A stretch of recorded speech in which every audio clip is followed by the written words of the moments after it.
Assalamualaikum warahmatullahi wabarakatuh. Selamat datang di podcast Pop Culture, podcast yang mengajak kamu untuk menyelami berbagai isu menarik, inspiratif, dan penuh makna.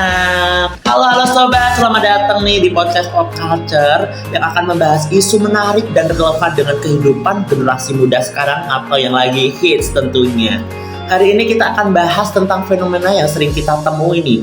Kenapa sih generasi Z atau yang sering kita sebut Gen Z yang lahir di era digital mudah sekali berkata kasar? Dan apa yang menyebabkan dan apa juga nih yang bisa kita lakukan sebagai orang tua untuk mengatasi hal ini? Simak pembahasannya bersama aku Adit dan teman aku Ayla. Nah, fenomena Gen Z dan bahasa kasar ini di era digital atau bahasa gaul dan bahasa informal memang menjadi ciri khas komunikasi anak muda. Namun seringkali kita mendengarkan kata-kata yang keluar dari mulut Gen Z, entah itu di media sosial, percakapan sehari-hari, atau bahkan dalam interaksi dengan orang tua. Nah, berdasarkan data dari kompas.com, penggunaan bahasa kasar di internet meningkat drastis nih dalam beberapa tahun terakhir ini. Hal ini menunjukkan bahwa bahasa kasar semakin mudah diakses dan ditiru oleh anak muda. Ya, fenomena ini juga dibahas dalam artikel CNN Indonesia yang membahas tentang perubahan perilaku komunikasi anak di era digital.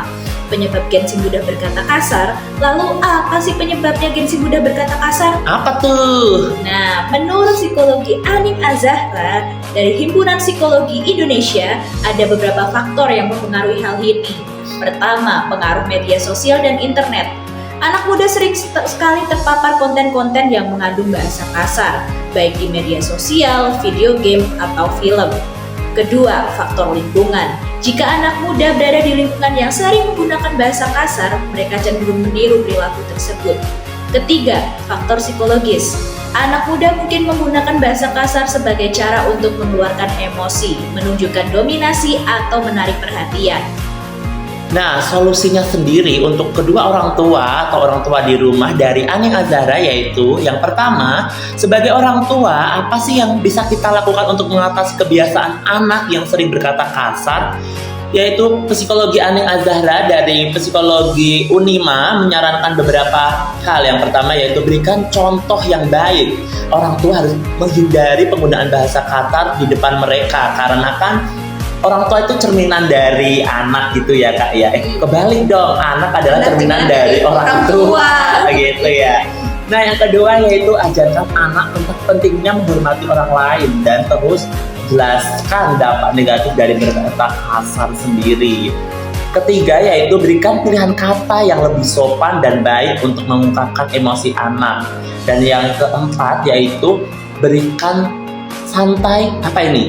santai dan dukungan jika anak kecewa atau marah. Jadi kita tuh harus memberikan ruang buat anak buat mengekspresikan diri jika lagi gundah gulana marah gitu ya kak ya. Iya betul. Memang tidak mudah untuk mengatasi kebiasaan berkata kasar pada anak. Namun dengan kesabaran dan komunikasi yang baik, orang tua bisa membantu anak menemukan cara yang lebih baik untuk mengungkapkan emosi dan berinteraksi dengan orang lain. Ingat bahwa kata-kata memiliki dampak yang besar. Mari kita bersama-sama menciptakan lingkungan yang positif, menghormati satu sama lain.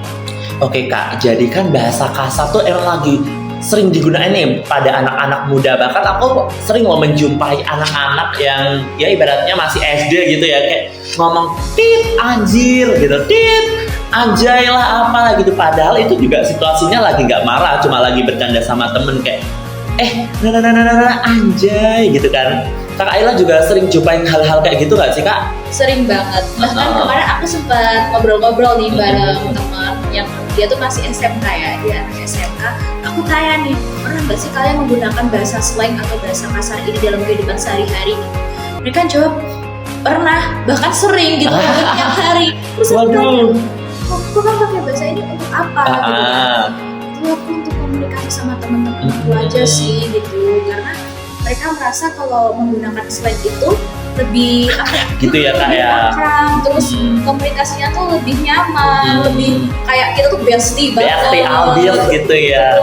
Aku juga sendiri kan, kita sendiri kan Gen Z nih ya kak ya kak.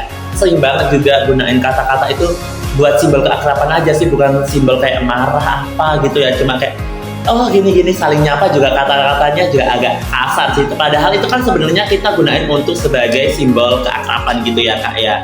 Iya, betul banget Kak Adit. Aku juga sering kok pakai kayak gitu untuk kadang ngomong sama teman-teman gitu, kadang bercanda, terus nggak ada kata-kata marah sih sebenarnya. Karena gimana ya, itu kayak simbol solidaritas gitu aja sih. Jadi nggak ada niatan untuk ngata-ngatain tuh enggak.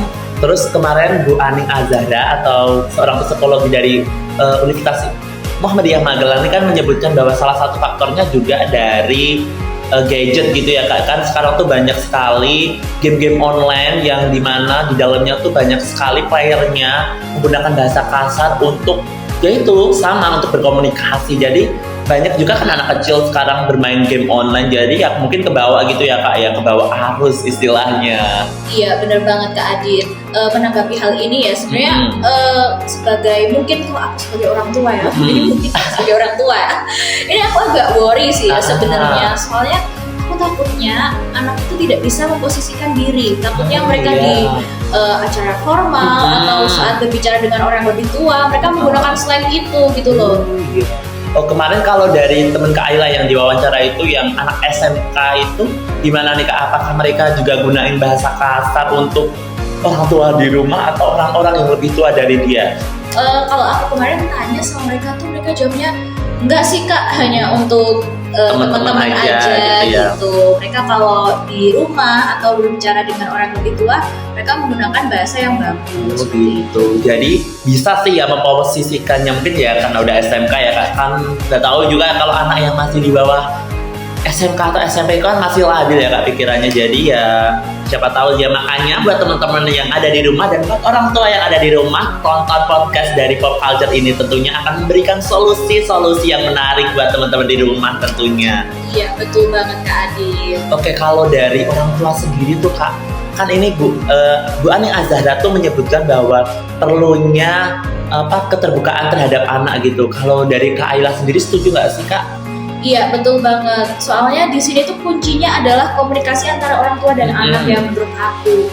Jadi dengan adanya keterbukaan antara orang tua dan anak, mungkin anak tuh bisa memposisikan diri.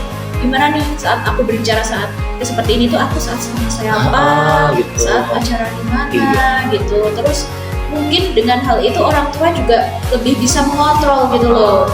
Soalnya kalau misalnya kita tertutup ya nggak ada komunikasi sama sekali, gimana nih cara mengatasi hal-hal yang mungkin udah warning banget gitu kan ya. Terus kan kalau orang tua terlalu mengekang itu kan juga susah tuh ya Kak anak.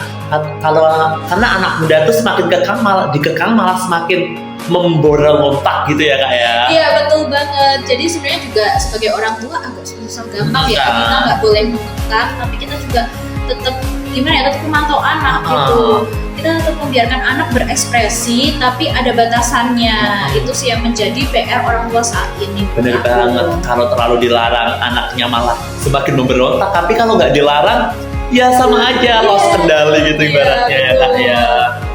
PR banget ya untuk orang tua zaman sekarang yang menghadapi mungkin Gen Z atau Gen Alpha ya. Betul banget. Sekarang lagi happening Gen Alpha. Iya, apalagi kan mereka brojol ibaratnya lahir langsung ya kenal HP, kenal gadget istilahnya. Jadi ya buat orang tua di rumah semoga bisa sih mengatasi hal-hal seperti ini. Gak harus dihindari, kan emang harus perkembangan zaman itu harus diikuti ya Kak ya. Iya, tapi betul. harus bisa memposisikan dirinya. Iya betul. Jadi di sini orang tua tuh perlu mantau ya, tapi memantaunya nggak harus yang benar-benar posesif atau apa tuh enggak, tapi benar-benar mantaunya yang harus gimana ya? Atur kendali anak. Iya, gitu. bener banget. Oke, dapat disimpulin nih Kak bahwa berbahasa kasar itu juga wajar kok buat anak-anak muda Indonesia atau anak-anak Gen Z ya istilahnya, tapi harus bisa menghormati satu sama lain. Oke teman-teman, terima kasih telah mendengarkan podcast Pop Culture kali ini. Semoga teman-teman di rumah dan orang tua di rumah yang mempunyai anak dapat mendapatkan ilmunya gitu ya Kak ya. Oke, jangan lupa untuk terus mendengarkan podcast Pop Culture di Suplemen di Ilkom Unima. Sampai jumpa lagi bersama aku Adit dan aku Ayla. See you, dadah, goodbye. Wassalamualaikum warahmatullahi wabarakatuh.